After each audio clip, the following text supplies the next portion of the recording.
নমস্কার বন্ধুরা, আজকের আমি তোমাদের ষষ্ঠ শ্রেণীর কোষে থেকে 1.3 এই অধ্যায়ের বেশ কতগুলি অঙ্ক সমাধান করে দেখাবো। তো চলো বন্ধুরা শুরু করা যাক। একের দাগে কি বলছে দেখো, কোষে থেকে 1.3-এর একের দাগে বলছে ফাঁকা ঘরে লিখি। এখানে দেখো একটি গোল বৃত্ত রয়েছে এবং তার ভিতরে কতগুলি রেখা রয়েছে এবং মোট কতগুলি ভাগে ভাগ করেছে দেখো, 1 2 3 4 5 6 7 8 9 10। এই 10টার মধ্যে 7টাতে রং করা রয়েছে আর 3টেতে রং করা নেই। যেটা আমরা পেলাম গুণে যে 10টা, তাহলে 10 আমরা নিচে লিখব। আর 10-এর মধ্যে বলছে ড্যাশ অংশ রং করা, তাহলে 7 অংশ রং করা রয়েছে, তাহলে উপরে আমরা 7 লিখে দিলাম। ঠিক আছে, আশা করি তোমরা বুঝতে পেরেছো। এবার 3-এর দাগে 2-এর দাগে দেখো 1 2 3 4 5 6 6টার মধ্যে বলছে ড্যাশ অংশ রং করা নেই, তাহলে সম্পূর্ণ মোট কটা অংশ? সম্পূর্ণ 1 2 3 4 5 6 6টা অংশ, 6 মোট অংশ। তার মধ্যে কত অংশ রং করা নেই? 5টা নেই। 1 2 3 4 5 অংশ রং করা নেই, তাহলে আমরা 6-এর 5 অংশ রং করা নেই লিখলাম। এবার বলছে 5-এর 2 অংশ রং করি, মানে এর মধ্যে দুটো ঘরকে আমাদের রং করে দিতে হবে। একটা ঘর এটা যদি হয় আমরা এটাও করে দিতে পারি রং, তাহলে এইভাবে দুটো ঘরকে রং করে দিতে বলেছে। তো চলো বন্ধুরা, এবার 2-এর দাগে আমরা কি বলেছে দেখি। 2-এর দাগে বলছে মনে মনে ভেবে নিজে করি। এর দাগে বলছে অর্ধেক রুটি বলতে মোট রুটির কত অংশ দেখি। তাহলে অর্ধেক রুটি মানে মোট রুটির কত অংশ সেটা আমাদেরকে দেখাতে বলে। তাহলে আমরা লিখতে পারি সম্পূর্ণ রুটি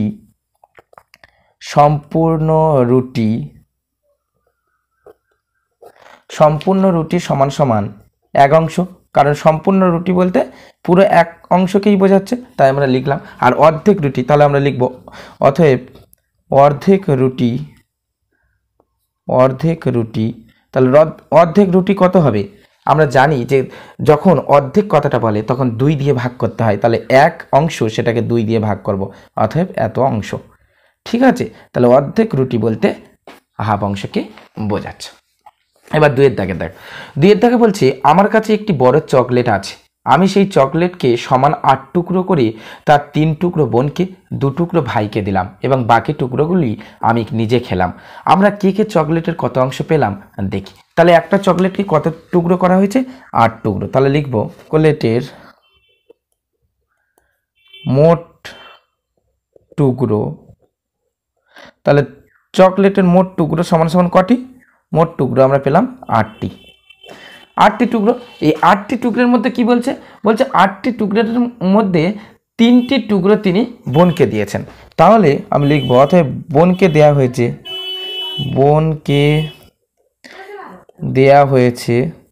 তাহলে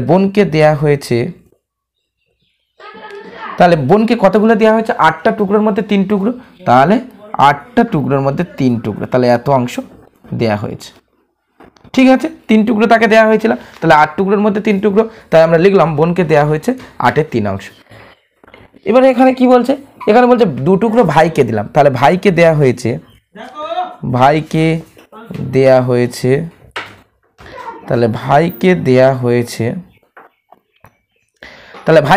কত?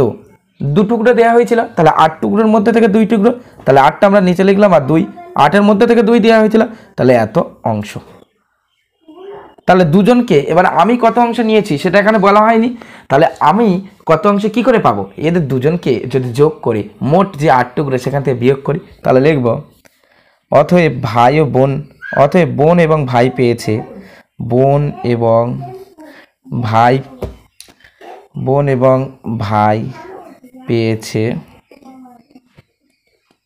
তাহলে বোন ও ভাই কত পেয়েছে?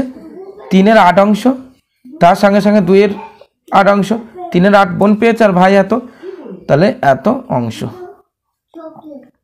এবারে আমরা যদি এটা লসাগু করি, তাহলে লসাগু করলে আমরা দেখব 8 লসাগু হবে। তাহলে 8 লসাগু হলে উপরে যা আছে, লসাগু 8 হয়েছে, এখানেও 8 রয়েছে, তাহলে উপরে যেটা আছে সেটা বসে যাবে, এটাও 8 আছে, এটাও 8 আছে, তাহলে এটাও যা আছে বসে যাবে। তাহলে এত অংশ সমান সমান 5-এর 8 অংশ। তাহলে 5-এর 8 অংশ দুজনে নিয়েছে, অতএব আমি নিয়েছি। তাহলে এবারে এখানে আমাদের জিজ্ঞাসা করেছে যে আমরা কে চকলেটের কত অংশ পেলাম। অতএব আমি লিখব অতএব আমি পেলাম। তাহলে আমি কত অংশ পেয়েছি? আমি সম্পূর্ণ চকলেট মানে কি 1 অংশ, তাহলে 1 অংশ থেকে 5-এর 8 অংশ ওরা দুজনে পেয়েছে, তাহলে বাকি অংশটা আমি পেয়েছি। তাহলে 1 থেকে আমি এটা বিয়োগ করে দেব, বিয়োগ করলে হয়ে যাবে, তাহলে এত অংশ। তাহলে দেখো এটা যদি আমরা লসাগু করি, 8 যদি লসাগু হয়, এই একের নিচে কিছু নেই মানে 1 রয়েছে, দেখো একের নিচে কিছু নেই মানে 1 রয়েছে, -5 এর 8, এটা যদি লসাগু করে 8 লসাগু হবে, তাহলে 8 লসাগু। এবার এই 8-এর মধ্যে একের নামটা কবার 8 বার যায়, তাহলে 8, আর সেই 8-এর সঙ্গে উপরের একটা গুণ হয়, তাহলে মোট হচ্ছে 8। 8 বিয়োগ এটার নিচে 8 আছে, এটার নিচে 8, তাহলে 8 একে 8 1 হয়, 1-এর সঙ্গে 5 গুণ করলে 5 একে 5 হয়। ঠিক আছে, আশা করি তোমরা বুঝতে পেরেছো। তাহলে সমান সমান 3-এর 8 অংশ। তাহলে কে কত অংশ পেয়েছিল সেটা হিসাব করতে বলেছে। তাহলে আমরা প্রথমেই পেয়েছি বোনকে দেওয়া হয়েছে এত অংশ, ভাইকে দেওয়া হয়েছে এত অংশ, আর আমি পেলাম এত অংশ। তাহলে 3 জন এত এত অংশ মোট পেয়েছে। এবার 3-এর অঙ্কটা দেখো। এবার সির অঙ্কটা বলছে 1 থেকে 10 পর্যন্ত পূর্ণ সংখ্যাগুলি এবং মৌলিক সংখ্যাগুলি লিখি, এদের মধ্যে মোট পূর্ণ সংখ্যার কত অংশ মৌলিক সংখ্যা আছে খুঁজি। তাহলে 1 থেকে 10 পর্যন্ত, তাহলে সির দাগের অঙ্কটা দেখো। 1 থেকে 10 পর্যন্ত, 1 থেকে 10 পর্যন্ত পূর্ণ সংখ্যা। 1 থেকে 10 পর্যন্ত পূর্ণ সংখ্যা মানে কি? পূর্ণ সংখ্যা মানে যেটাতে কোনো ভগ্নাংশ থাকবে না, কোনো দশমিক থাকবে না, মানে 1 2 3 4 5 6 7 8 9 10 সমস্তগুলি পূর্ণ সংখ্যা। তাহলে আমরা লিখব অতএব পূর্ণ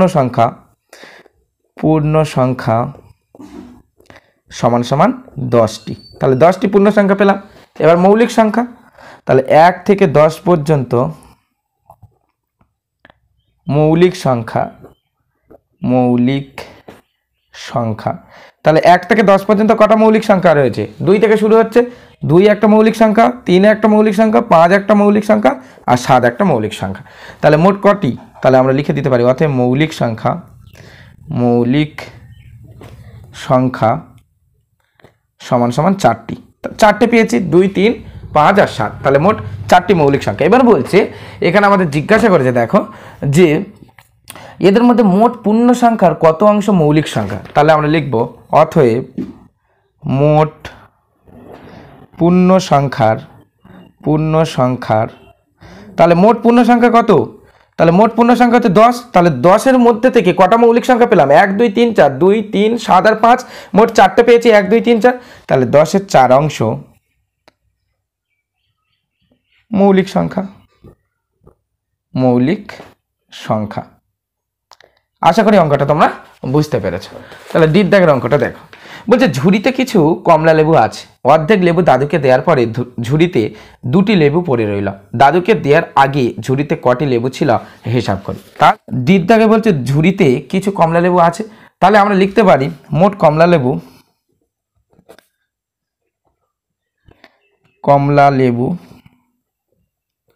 সমান সমান কত অংশ? 1 অংশ। সম্পূর্ণ কমলা লেবু সমান সমান 1 অংশ, সেটা 100টা হতে পারে, 2টো হতে পারে, 4টে হতে পারে, 10টা হতে পারে, 20টা হতে পারে, সেটা সমান সমান আমরা 1 অংশ পেলাম। এবার বলছে অর্ধেক লেবু দাদুকে দেওয়ার পরে ঝুড়িতে 2টি লেবু পড়ে রয়েছে। তাহলে দাদুকে দেওয়া হয়েছে কত অংশ? তাহলে দাদুকে দেয়া হয়েছে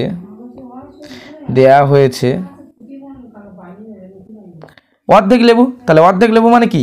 1 অংশ থেকে আমাদেরকে বিয়োগ করতে হবে। তাহলে এত অংশ দাদুকে দেওয়া হয়েছে। তাহলে দাদুকে কটা লেবু দেওয়া হয়েছে এখানে বলেনি, কিন্তু বলেছে দাদুকে অর্ধেক লেবু দেওয়া হয়েছে। তাহলে সম্পূর্ণ লেবু সমান সমান 1 অংশ।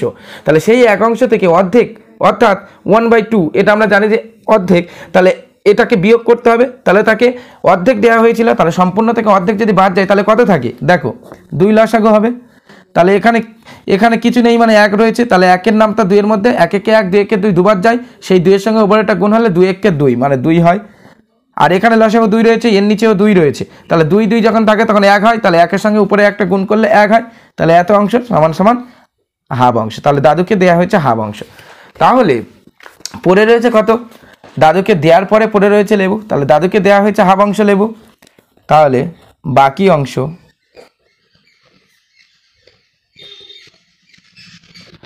সমান সমান দাদুকে লেবু দেওয়া হয়েছে হাফ অংশ, সেই হাফ অংশ লেবু দেওয়ার পরে তাহলে কত লেবু পড়ে রইবে? হাফ অংশ পড়ে রইবে।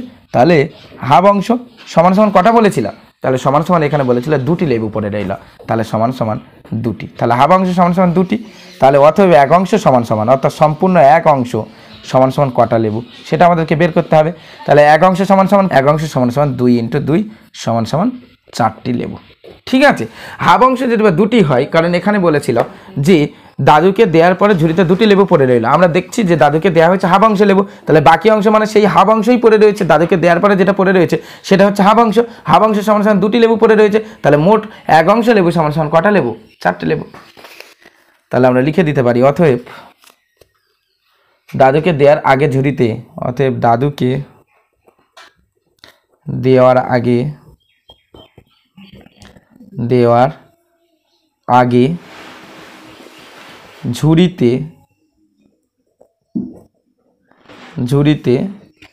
4টি লেবু ছিল। ঠিক আছে, এটাই হচ্ছে উত্তর।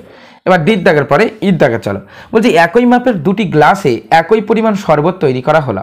প্রথম গ্লাসে শরবতের 5-এর 1 অংশ চিনি আছে, দ্বিতীয় গ্লাসে শরবতে 7-এর 2 অংশ চিনি আছে। শরবত খাওয়ার আগেই কোন গ্লাসে শরবত বেশি মিষ্টি সেটা দেখি। তাহলে আমাদেরকে দুটো এখানে ভগ্নাংশ দিয়ে দিয়েছে, কি কি? তাহলে প্রথম গ্লাসে, তাহলে লিখবো আমরা ইর দাগে প্রথম গ্লাসের শরবতে চিনি রয়েছে কত? 5/1 অংশ, মানে 5-এর 1 অংশ। দ্বিতীয় গ্লাসে, তাহলে দ্বিতীয় গ্লাসের শরবতে চিনি রয়েছে কত অংশ বলে দিয়েছে? 7-এর 2 অংশ, 7-এর 2 অংশ। এবার বলছে তাহলে এখান থেকে আমরা কি পেলাম? দুটো ভগ্নাংশ পেয়ে গেলাম। তাহলে আমরা লিখতে পারি এখানে 1-এর 5 এবং 2-এর 7 দুটি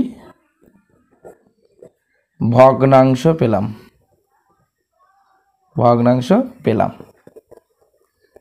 পেলাম। এবার দেখ, এবার আমরা এই ভগ্নাংশের উপরের অংশ, অর্থাৎ এই যে মাঝখানে ডাড়ি রয়েছে, এই ডাড়ির উপরের অংশকে আমরা লব বলি আর নিচের অংশকে হর বলি। তাহলে হর দুটোকে আমরা সমান করে নিতে পারি। তাহলে হর দুটোকে সমান করতে গেলে এই দুটোকে আমাদের লসাগু করতে হয়। তাহলে লসাগু করতে হবে। তাহলে হর দুটির লসাগু, তাহলে হর দুটি লসাগু কত? 5 আর 7 পরপর দুটো মৌলিক সংখ্যা, আমরা জানি পরস্পর দুটি মৌলিক সংখ্যার গুণফল হচ্ছে সংখ্যা দুটির লসাগু। পরস্পর দুটি মৌলিক সংখ্যার গুণফল সংখ্যা দুটির লসাগু হলে তাহলে এই দুটোকে আমরা গুণ করে নেব। দেখো রাফে যদি 5 আর 7 আমরা লসাগু করি, 5 7 7 1 1, তাহলে সেই 5 × 7 × 1 সমান সমান 5 7 35 হচ্ছে। ওই জন্য করে আমরা এখানে বলছিলাম যে সংখ্যা দুটির গুণফল হচ্ছে সংখ্যা দুটির লসাগু। তাহলে মোট লসাগু কত পেলাম? 35 পেলাম। লসাগু হচ্ছে 35 লসাগু পেলাম। এবারে তাহলে আমরা দুটোর নিচে অর্থাৎ হরগুলিকে সমান করার জন্য 35 আনবো। দেখো এর 5 রয়েছে, তাহলে 5-এর সঙ্গে কত গুণ করলে আমরা 35 পেতে পারি? 5-এর সঙ্গে 7 গুণ করলে, তাহলে 5 7 35, আর যেটা নিচে গুণ করবো সেটা উপরেও গুণ করে দেবো। তাহলে উপরে হলো কত? 7-এর সঙ্গে 1 গুণ করলে 7, আর 5 7 35, তাহলে 35-এর 7, এটা হচ্ছে প্রথম গ্লাস। আর দ্বিতীয় গ্লাস হচ্ছে 2-এর 7 ছিল, তাহলে 2-এর 7, তাহলে 7-এর সঙ্গে কত গুণ করবো? 5, আর 2-এর সঙ্গে তাহলে আবার ফের 5 গুণ, যেটা উপরে নিচে গুণ হবে সেটা উপরেও গুণ হবে। তাহলে সমান সমান 5 দুগুণে 10, আর নিচে হচ্ছে 35। তাহলে এখানে আমরা কোনটা বড় দেখছি? দেখো 10-এর 35 এটা বড়, কার চাইতে বড়? 7-এর 35-এর চাইতে। তাহলে 10-এর 35 গ্রেটার দ্যান 7-এর 35, অর্থাৎ 10-এর 35টা 7-এর 35-এর চেয়ে বড়। আর 10-এর 35 এটা কার? এটা হচ্ছে দ্বিতীয় গ্লাসের শরবতে চিনির পরিমাণ। আর প্রথম গ্লাসের শরবতে চিনির কত অংশ রয়েছে? প্রথম গ্লাসের শরবতে চিনি কত অংশ রয়েছে? 35-এর 7 অংশ। তাহলে আমরা লিখে দিতে পারি অতএব দ্বিতীয় গ্লাসে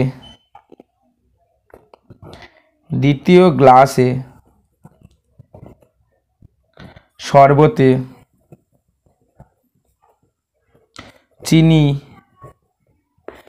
এখানে যা বলেছে যে শরবত খাওয়ার আগে কোন গ্লাসের শরবত বেশি মিষ্টি, তাহলে দ্বিতীয় গ্লাসের শরবত বেশি মিষ্টি, এটাকে লিখে দিলে হয়ে যাবে, চিনি লেখার দরকার নেই, বেশি মিষ্টি। তাহলে দ্বিতীয় গ্লাসের শরবত বেশি মিষ্টি, এটা আমরা পেয়ে গেলাম। তাহলে ইর দাগের পরে এবারে এফের দাগের দেখো। বলছে স্কুলের গেটের 7-এর 5 অংশ রং করা হয়ে গিয়েছে, কত অংশ রং করা এখনো বাকি আছে? তাহলে স্কুলের গেট, একটা গেট ধরে নাও, তাহলে এফের দাগে, তাহলে স্কুলের গেটের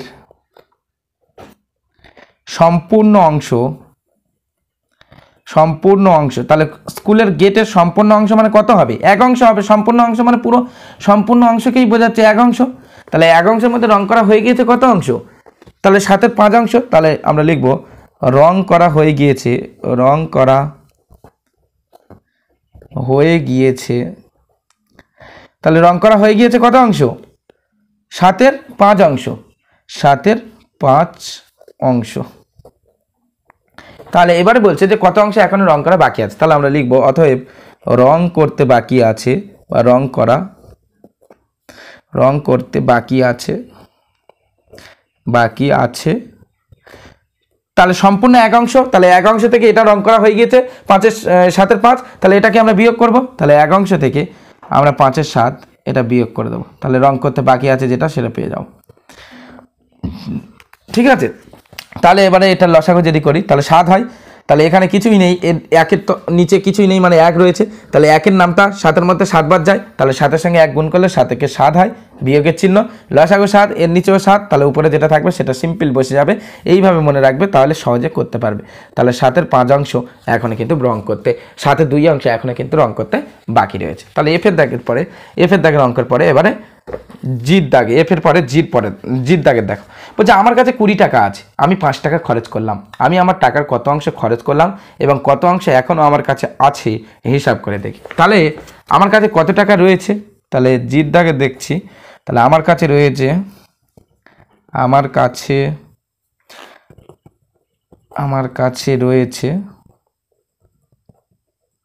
সমান 20 টাকা। 20 টাকা। এবার 20 টাকার মধ্যে আমি খরচ করেছি, তাহলে আমি খরচ করেছি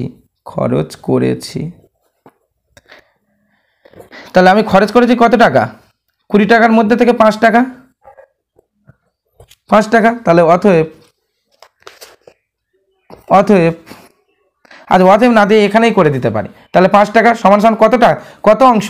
তাহলে 5 টাকা সমান কত অংশ? দেখো 20 টাকার মধ্যে থেকে, তাহলে 20 টাকা যেটা বড় সেটা নিচে লিখলাম, আর 5 টাকা খরচ করেছি সেটা উপরে লিখলাম। তাহলে এবার কাটাকুটি করলে 5-একে 5, 4-5-এ 20 সমান 1-এর 4, অর্থাৎ 4/1 অংশ খরচ করেছি।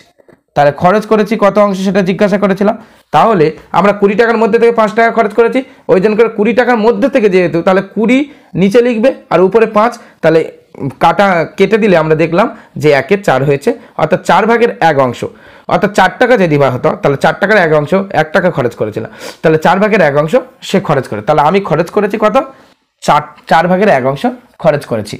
এবার বলছে যে আমি আমার টাকার কত অংশ খরচ করলাম এবং কত অংশ এখনো আমার কাছে রয়েছে। তাহলে আমি লিখব অতএব আমার কাছে রয়েছে, তাহলে আমার কাছে রয়েছে কত? যেটা খরচ করেছি সেটা বাদে যেটা রয়েছে, তাহলে সম্পূর্ণ অংশ কত? তাহলে আমার কাছে রয়েছে 20 টাকা। 20 টাকা সমান আমরা এক অংশ লিখে দিতে পারি, মানে পুরো টাকা সমান 1 অংশ।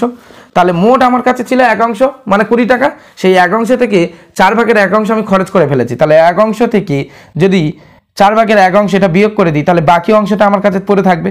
ঠিক আছে, তাই তো আমার কাছে কত পড়ে রইবে? 5 টাকা খরচ করার পর আমার কাছে পড়ে থাকবে 15 টাকা। তাহলে সেটা কত অংশ? তাহলে দেখো সেটা 1 অংশ, মানে সম্পূর্ণ অংশ থেকে যদি আমি 4/1 অংশ এটা বিয়োগ করি তাহলে পেয়ে যাব। তাহলে আবার সেম লসাগু 4 পেলাম, এর নিচে কিছু নেই, মানে 1 রয়েছে, 1-এর নামটা 4-এর মধ্যে কবার আসে? 4 বার আছে, তাহলে 4-একে 4 বার আসে, তাহলে 4 দাগ, 4-এর সঙ্গে উপরের একটা গুণ করতে হয়, তাহলে 4-এর সঙ্গে 1 গুণ করলে কি হয়? 4-একে 4, বিয়োগের চিহ্ন ছিল দিয়ে দিলাম। এবার দেখো এর নিচে 4, তাহলে 4-এর নামটা 4-এর মধ্যে কবার আসে? 1 বার, তাহলে 4-একে 4 একবার এলো 1, আর উপরের 1-এর সঙ্গে 1 গুণ হয়ে গেল, যে একটা গুণে পেলাম সেটা উপরের সঙ্গে গুণ করতে হয়, তাহলে 1-এর সঙ্গে 1 গুণ করলে 1 হয়, তাহলে সমান 3-এর 4 অংশ। তাহলে আমার কাছে পড়ে রয়েছে 4/3 অংশ টাকা এখনো আমার কাছে পড়ে রয়েছে। তাহলে আশা করি জির দাগের অঙ্কটা তোমরা বুঝতে পেরেছো। এবারে এইচের দাগের অঙ্কটা দেখো।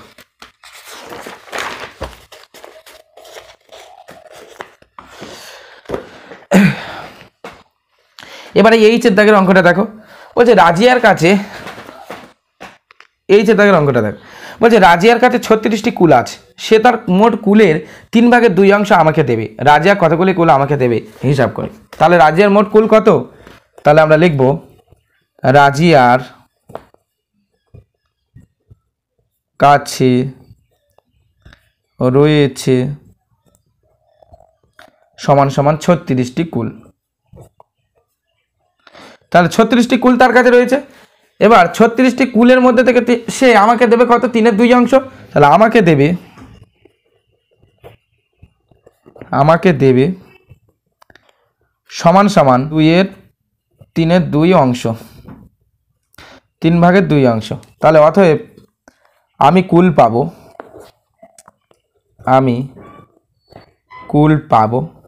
তাহলে আমি কতগুলি কুল পাবো, 2-এর 3-এর সঙ্গে 3-এর 2-এর সঙ্গে সিম্পল 36টা গুণ দিয়ে কাটাকুটি করলে আমরা উত্তর এখানে পেয়ে যাব। তাহলে দেখো 3-এর নামটা দিয়ে 3-12 36, আর 12 সঙ্গে উপরে 2টা গুণ হয়ে যাবে, তাহলে 12 দুগুণে 24টি। তাহলে আমি মোট কুল পাচ্ছি কতগুলি, 24টি কুল আমি মোট পাবো। তাহলে রাজিয়া কতগুলি কুল আমাকে দেবে, তাহলে আমি লিখব রাজিয়া আমাকে 24টি কুল দেবে, 24টি কুল দেবে। আশা করি তোমরা অঙ্কটা বুঝতে পেরেছো। এবার তারপরে দেখো বলছে 3-এর দাগে বলছে ভগ্নাংশগুলি ছবির সাহায্যে দেখায়। তাহলে ভগ্নাংশগুলিকে ছবির সাহায্যে দেখাতে বলেছে, 5/1 অংশ। তাহলে ধরে নাও 3-এর আমি একটা অঙ্ক করে দেখাই, 5/1 অংশ। তাহলে একটা তুমি ছবি আঁকলে, ধরে নাও এখানে একটা বক্স মতো করলে, তাহলে বক্স একটা এঁকে দিলে, এঁকে দিয়ে এটা 5টা ভাগে ভাগ করলে, 1 2 3 4 5, 5টার মধ্যে একটা রং করে দিলে, ঠিক আছে। এটা ধরে না তুমি রং করে দিলে, এটা রং করে দিলে বা যা হোক ডিজাইন করে দিলে, তাহলে 5/1 অংশে তুমি দেখাতে পারলে। তারপরে এইভাবে বিদ্যাগের, সিদ্ধাগের, ডিদ্দাগের এগুলো তোমরা ঘরে করে নেবে, এগুলো কোনো সময় পরীক্ষাতে পড়ে না, তাও তোমরা করে নিতে পারো। এবার দেখো 4-এর দাগে কি বলছে, 4-এর দাগে বলছে প্রকৃত ভগ্নাংশ হলে বৃত্তর চিহ্ন দাও, অপ্রকৃত ভগ্নাংশ হলে বর্গক্ষেত্রের চিহ্ন দিতে বলছে, এবং মিশ্র ভগ্নাংশ হলে ত্রিভুজের চিহ্ন। তাহলে প্রথমে আমাদেরকে জানতে হবে প্রকৃত ভগ্নাংশ মানে কি। দেখো প্রকৃত ভগ্নাংশ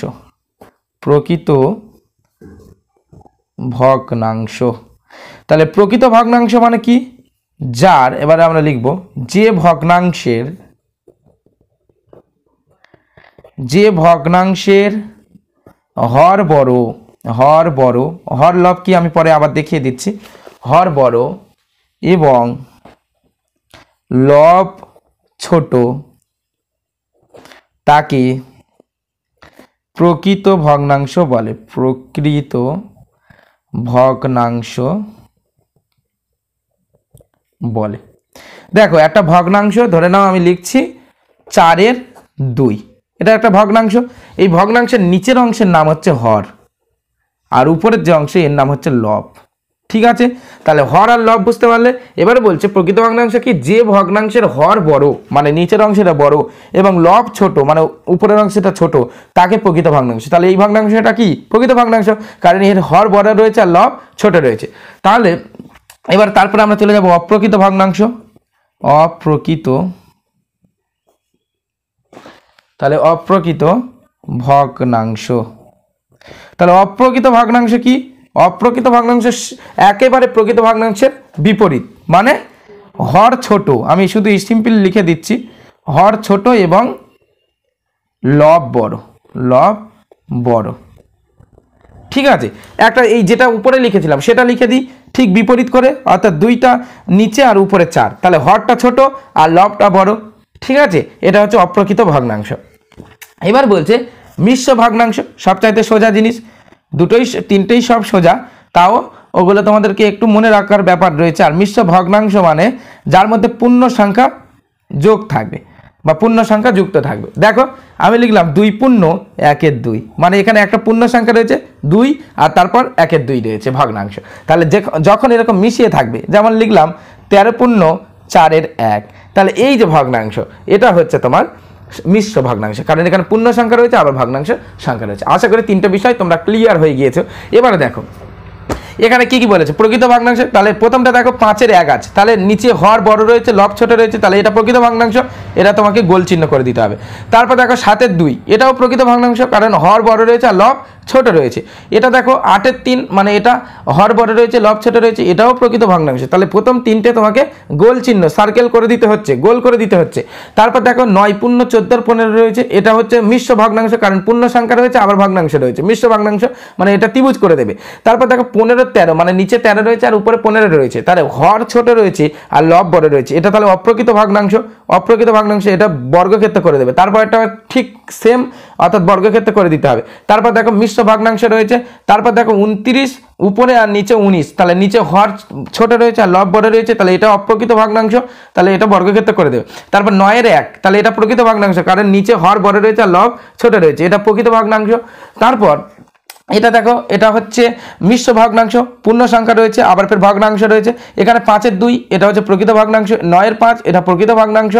আচ্ছা, তারপর হচ্ছে 17-এর 23 এটা অপ্রকৃত, কারণ নিচে হর বড় ছোট রয়েছে আর উপরে লব বড় রয়েছে, এটা অপ্রকৃত ভগ্নাংশ। এটা হচ্ছে পূর্ণ সংখ্যা রয়েছে 2 পূর্ণ 3-এর 4 মানে এটা হচ্ছে মিশ্র ভগ্নাংশ। আর 17-এর 4 মানে এটা প্রকৃত ভগ্নাংশ, নিচে বড় রয়েছে আর উপরে ছোট রয়েছে। আচ্ছা, 3 পূর্ণ 5-এর 11 এটা হচ্ছে মিশ্র ভগ্নাংশ। আর এটা হচ্ছে 12-এর 11 মানে এটা হচ্ছে প্রকৃত ভগ্নাংশ, নিচে ছোট রয়েছে, নিচে বড় রয়েছে আর উপরে ছোট রয়েছে। আর 7-এর 3 এটাও সেম অর্থাৎ প্রকৃত ভগ্নাংশ, কারণ নিচে বড় রয়েছে আর উপরে ছোট রয়েছে, অর্থাৎ হর বড় রয়েছে লব ছোট রয়েছে। আশা করি অঙ্কগুলো তোমরা নিজেরাই করতে পারবে খুব সহজেই। ঠিক আছে, এবারে তারপর চলো আমি সবগুলো বলে দিলাম, পরে 5-এর দাগে কি বলছে সেটা দেখি। 5-এর দাগে বলছে নিচের প্রতিটি ভগ্নাংশে 3টি সমতুল্য ভগ্নাংশ লিখি। সমতুল্য ভগ্নাংশ মানে উপরে একটা করে ভগ্নাংশ দিয়ে দিচ্ছে, এর সমান ভগ্নাংশ তৈরি করতে হবে। তাহলে 5-এর দাগে দিয়ে 1-এর 5 লিখে আমরা লিখতে পারি এর 3টি সমতুল্য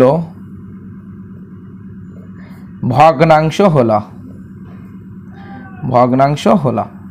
তাহলে এর 3টি সমতুল্য ভগ্নাংশ কি কি দেখো। 1-এর 5 সেম তোমরা কি করবে, এই 5-এর নামটা 1 থেকে 10 পর্যন্ত একটা বাদ দেবে, 2 থেকে 9 পর্যন্ত শুধু গুণ করে দেবে।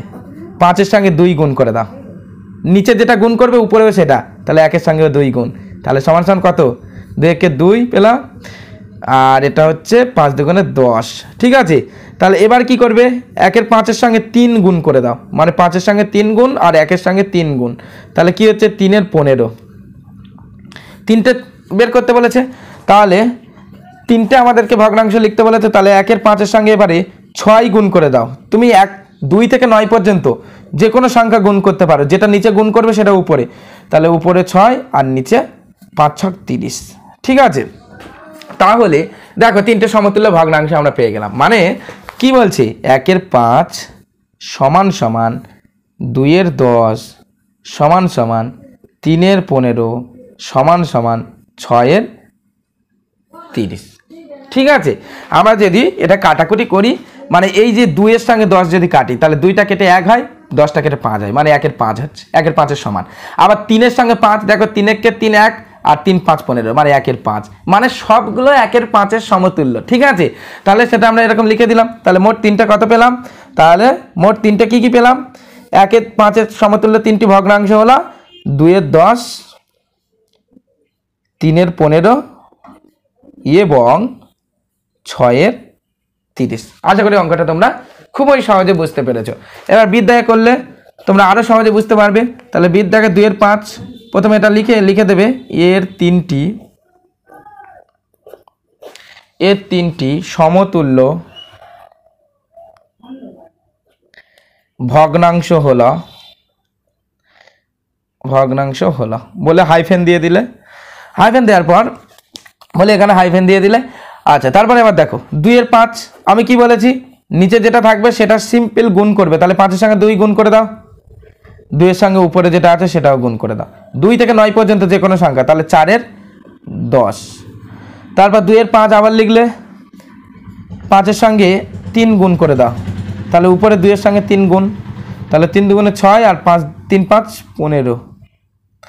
তারপর হচ্ছে 2-এর সঙ্গে 5 4 গুণ করে দাও, তাহলে 5 × 4 আর 2 × 4, তাহলে 4 দুগুণে 8 আর 5 দুগুণে 4 5 20। তাহলে কি কি আমরা পেলাম, আমরা পেলাম 2-এর 5 সমান সমান 4-এর 10 সমান সমান 6-এর 15 সমান সমান 8-এর 20। তাহলে আমরা লিখে দিতে পারি অতএব কি কি, অতএব পেলাম 4-এর 10, 6-এর 15 এবং 8-এর 20। ঠিক আছে, এগুলো সবই 2-এর 5 এর সমতুল্য ভগ্নাংশ। তাহলে এ বি হয়ে গেল। এবার সিদ্ধ দাগে দেখো, সিদ্ধ দাগেরটা পূর্ণ সংখ্যা রয়েছে, তাহলে 1 পূর্ণ 1-এর 3 রয়েছে। তাহলে এই পূর্ণ সংখ্যাটা তোমরা ভেঙে নিতে পারো, মানে এই পূর্ণ সংখ্যাটা গুণ করে নিয়ে তোমরা এই এরকম ভগ্নাংশ করে নিতে পারো, মানে প্রকৃত বা অপ্রকৃত যে ভগ্নাংশই হোক না কেন সেটাতে মিশ্র ভগ্নাংশটাকে পরিবর্তন করে নিতে পারো। আবার এই একটা বাকি রেখে শুধু 1-এর 3-এর সমতুল্য ভগ্নাংশ তোমরা নিয়ে আবার বাকিগুলোর সঙ্গে 1 যোগ করে দিতে পারো। তো যাই হোক, আমি এটা ভেঙে তোমাদের দেখিয়ে দিই। দেখো 3-এর 3, 1-এর 4, তাহলে 4-এর 3। আমরা জানি পাশে যেটা থাকে সেটার সঙ্গে নিচেরটা গুণ করতে হয়, তাহলে 3-এর নামটা 1-এর মধ্যে একবার যায়, তাহলে গেলে কি হয় 3-এর 3 1 হলো, আর উপরের 1-এর সঙ্গে যোগ করতে হবে, তাহলে 3-এর সঙ্গে 1 যোগ করলে 4 হয়, তাহলে 4-এর 3। এটা আশা করি তোমরা ক্লিয়ার। তাহলে এর সমতুল্য ভগ্নাংশ হলো, তাহলে এর সমতুল্য কি কি ভগ্নাংশ, 4-এর 3 সমান সমান, আমি সিম্পল বলেছি 2 থেকে 9 পর্যন্ত গুণ করবে, তাহলে 3-এর সঙ্গে প্রথমে 2 গুণ করো, 4-এর সঙ্গেও সেটা গুণ হবে। ঠিক আছে, উপরে বড় হয়ে যাচ্ছে বলে তোমরা হতাশ হবে না, মোট কথা গুণ করে করে যাবে। তাহলে 4-এর 3 সমান সমান, তাহলে 3 × 3, 3-এর সঙ্গে 3 গুণ করলাম, তাহলে 4-এর সঙ্গেও 3 গুণ, তাহলে 3 × 4 = 12 আর 3 × 3 = 9, তারপর 4-এর সঙ্গে 3, তাহলে এটা কি হবে, এটা হচ্ছে আমি যদি 3-এর সঙ্গে 4 গুণ করি তাহলে 4-এর সঙ্গেও 4 গুণ করব, তাহলে 4 × 4 = 16, আর এটা হচ্ছে 3 × 4 = 12। তাহলে এই তিনটেই সমতুল্য ভগ্নাংশ রয়েছে, তাহলে এই তিনটেই সমতুল্য ভগ্নাংশ। তাহলে এখানে আমরা করে দিতে পারি এটা যে 4-এর 3 সমান সমান 8-এর 6 সমান সমান 12-এর 9 সমান সমান 16-এর 12। ঠিক আছে, এবারে দেখো, এবারে আমাদের পূর্ণ সংখ্যা ছিল, তাহলে পূর্ণ সংখ্যা যদি আনি তাহলে অতএব কি, অতএব 1 পূর্ণ এই 3-এর 4 মানে কি 1 পূর্ণ 3-এর 4, আমরা যেটা প্রথমে গুণ করে নিয়েছিলাম। আবার এখান থেকেও তুমি করে নিতে পারো, দেখো 3 দিয়ে 4 ভাগ করো, 3-এর 3 1 পাচ্ছ, সেই 1টা উপরে চলে যাবে আর 3টা নিচে চলে যাবে, তাহলে 1 পূর্ণ 1-এর 3 হলো।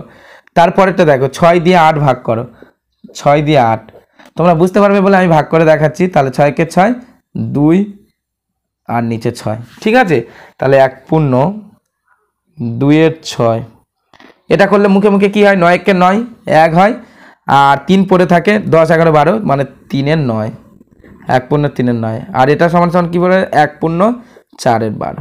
ঠিক আছে, এটা আমি তোমাদের দেখানোর জন্য এখানে দুটো করে দেখালাম, আর বাকি দুটো আর জায়গা নেই বলে করলাম না। তাহলে লিখে দিতে পারি অতএব, তাহলে সমতুল্য 3টা ভগ্নাংশ কি কি পেলাম, 1 পূর্ণ 2-এর 6, 1 পূর্ণ 3-এর 9 এবং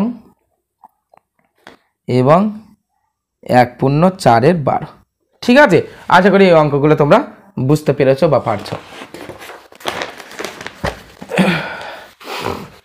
এবার দ্বির দাগে দেখো, দ্বির দাগের অঙ্কটা দেখো, দ্বির দাগে বলছে 6 পূর্ণ 1-এর 6, তাহলে 6 পূর্ণ 1-এর 6-এর সমতুল্য, এর সমতুল্য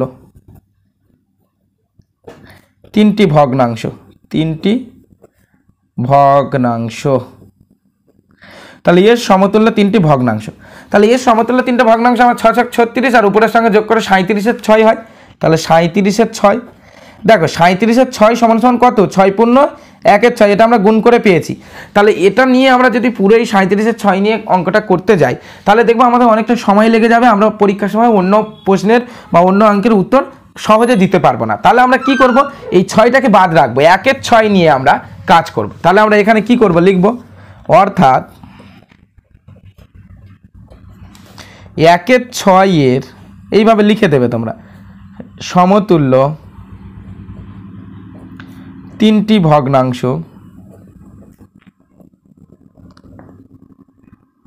হলো।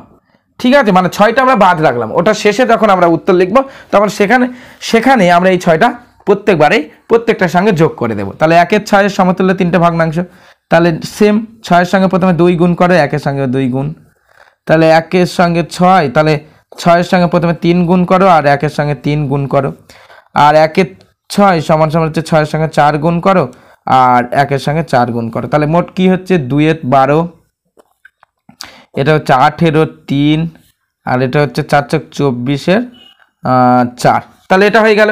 তাহলে আমরা লিখব কি 1 এর 6 সমান সমান 2 এর 12 সমান সমান 3 এর 18 সমান সমান 4 এর 24। আর এবার উত্তর লেখার সময় আমরা কি লিখব, অতএব 1 এর 6 এর আগে কি ছিল, 6 ছিল, তাহলে 6 পূর্ণ 1 এর 6 সমান সমান 6 পূর্ণ 2 এর 12 সমান সমান 6 পূর্ণ 3 এর 18 সমান সমান 6 পূর্ণ 4 এর 24। ঠিক আছে, সেম 6টা শুধু প্রত্যেকবারে লিখে দেবে। এবারে আমাদের এখানে অতএব দিয়ে লিখতে বলেছে তিনটি সমতুল্য ভগ্নাংশে কি কি পেলাম, তাহলে 6 পূর্ণ 2 এর 12 পেলাম, 6 পূর্ণ 3 এর 18 পেলাম। এই লাইনটা করার পরে তারপরে এই লাইনটা করবে কিন্তু, তাহলে সমান এবং 6 পূর্ণ 4 এর 24। এটা এইভাবে লিখে দিতে পারো যে 6 পূর্ণ 1 এর 6 এর সমতুল্য তিনটি ভগ্নাংশ হলো বলে এই তিনটা লিখে দিতে পারো। আমি তোমাদেরকে দেখানোর জন্য সেম এইভাবে লিখলাম। ঠিক আছে, তাহলে 6টা তোমরা বাদ রেখে দিচ্ছি এখান থেকে, যে এত সমতুল্য তিনটি ভগ্নাংশ। তাহলে তিনটে ভগ্নাংশ কি আমরা প্রথমে পেলাম, কি এই তিনটে গুণ করে পেলাম 37 এর 6। তাহলে 37 এর 6 সমান সমান 6 পূর্ণ 1 এর 6। তাহলে এখানে আমরা লিখে দেবো, এখান থেকে এটা লিখে দিলে ভালো লাগবে, এখান থেকে 1 এর 6 এর সমতুল্য ভগ্নাংশ নির্ণয় করি। এটাকে লিখে দিলে ভালো হবে। তাহলে নির্ণয় করি বলে লিখে দিলে, এবং নির্ণয় করে নিলে তারপর এখানে আমরা এই 6টাকে আবার যোগ করে দিলাম, প্রত্যেকটার সঙ্গে যেমন যোগ ছিল তাহলে সেটা যোগ করে দিলাম। এইভাবে করলে কোনো ভুল নয়, ঠিক হবে। এবারে ঈদ দাগের অঙ্কটা দেখো। তাহলে ঈদ দাগেরটা অঙ্ক হলে আমাদের শেষ হয়ে যাবে। তাহলে 3 এর 4 রয়েছে, তাহলে 3 এর 4, তাহলে 3 এর 4 সেম এখান থেকে আমরা, তাহলে 3 এর 4 এর সমতুল্য তিনটি ভগ্নাংশ হলো, এটা প্রথমে লিখে দিলে। 3 পূর্ণ 4 এর 5 এর সমতুল্য তিনটি ভগ্নাংশ কি সেটা আমাদের ইদাকে বের করতে হবে। এর আগের অঙ্কে আমরা দেখেছিলাম যে পাশে যেটা ছিল সেটা আমরা বাদ রেখে শুধু যেটা ভগ্নাংশ ছিল তাহলে সেটা নিয়ে করেছিলাম। তাহলে এখানে আমরা লিখতে পারি 3 পূর্ণ 4 এর 5 এর 4 এর 5 এর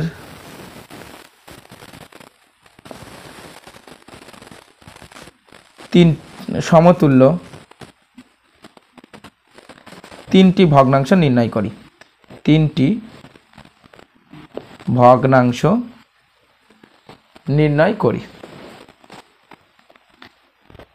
করি।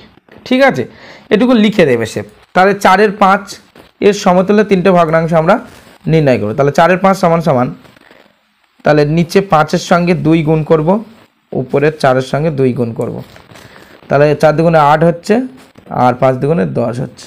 ঠিক আছে, তাহলে এবার 4 এর 5 এখানে 5 এর সঙ্গে আমরা 3 গুণ করব, 4 এর সঙ্গেও 3 গুণ করব। তাহলে 3 4 12 আর 3 5 15। তোমরা এখানে 9ও গুণ করতে পারো, 4 এর 5 এর সঙ্গে 9ও গুণ করে দিতে পারো। তাহলে এখানে আমি যেমন 5 এর সঙ্গে 6 গুণ করছি, 4 এর সঙ্গেও 6 গুণ। যেটা নিচে গুণ করবে সেটা উপরেও কিন্তু গুণ করতে হবে, এই কথাটা তোমাদেরকে মাথায় রাখতে হবে। তাহলে 4 × 24 আর এটা হচ্ছে 5 × 30। তাহলে আমরা তিনটে কি পেলাম, 4 এর 5 এর সমতুল্য তিনটে ভগ্নাংশ কি পেলাম, 8 এর 10 সমান সমান 12 এর 15 সমান সমান 24 এর 30। তাহলে এই কটি ভগ্নাংশ আমরা পেয়েছি। এবার দেখো, এবার এখানে 3 পূর্ণ রয়েছে, তাহলে আমরা লিখে দিতে পারি অতএব 4 এর 5 মানে কি 3 পূর্ণ 4 এর 5 সমান সমান 3 পূর্ণ 8 এর 10 সমান সমান 3 পূর্ণ 12 এর 15 সমান সমান 3 পূর্ণ 24 এর 30। ঠিক আছে, এবারে অতএব দিয়ে শেষের লাইনে লিখে দেবে অতএব 3 পূর্ণ 4 এর 5 এর, এটা আমি শেষের অঙ্কে তোমাদের দেখিয়ে দিচ্ছি কিভাবে পরীক্ষার সময় উত্তরটা লিখবে। এত এর সমতুল্য তিনটি ভগ্নাংশ হলো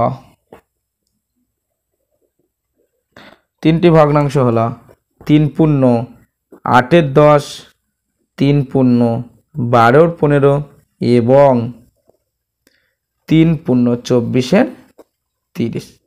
আশা করি অঙ্কগুলো তোমরা বুঝতে পেরেছো। আজকের ক্লাসে আমরা তোমাদের 5 এর দাগ পর্যন্ত যে অঙ্কগুলি সেগুলি করে দেখালাম। পরবর্তী ক্লাসে আবার পরের অঙ্কগুলি তোমাদের জন্য নিয়ে আসবো। তো সবাই খুব ভালো থাকবে আর মন দিয়ে পড়াশোনা করবে।